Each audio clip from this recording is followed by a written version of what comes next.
Anybody who thinks that the world is less than 10,000 years old, there's an enormous number of creationists, especially in America, but not only in America, do think. The best excuse for them is lamentable ignorance. Ignorance is no crime, but it's something to be remedied by education. Anybody who is not ignorant, anybody who's been shown the facts and still believes the world is less than 10,000 years old, there's got to be something wrong with them.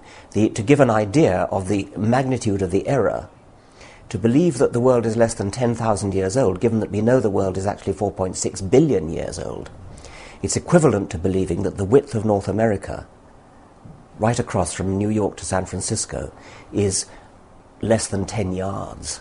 And that's the scale of the error we're talking about. So you've either got to be staggeringly ignorant, which most of them are, or if you're not ignorant, you've got to be insane. I think that religious upbringing is immensely powerful, and if it's hammered into you as a young child, it can be really quite difficult to get rid of in later life, especially if, when you were a child, you were told the devil will come and will try to persuade you of error, remain steadfast, don't listen. Sometimes they were even told things like, don't believe when people bring something they call evidence. Faith is more important than evidence. I mean, it's really a really appalling stranglehold that these archaic beliefs have on minds that have been warped since childhood. It's such a privilege to understand where we come from, a privilege that's granted to those of us who live after 1859, that to deny children that privilege is wicked.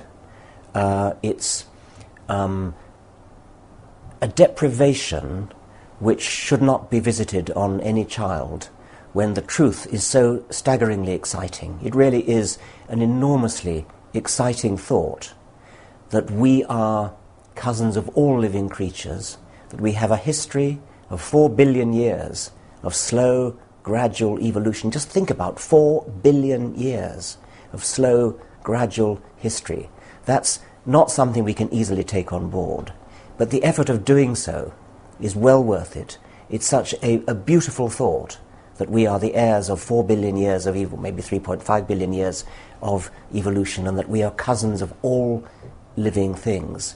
When you put that against the measly, piddling little ideas that are in Genesis, it's just no comparison, and it's a sad and diminishing deprivation of a child's opportunities to be denied that knowledge.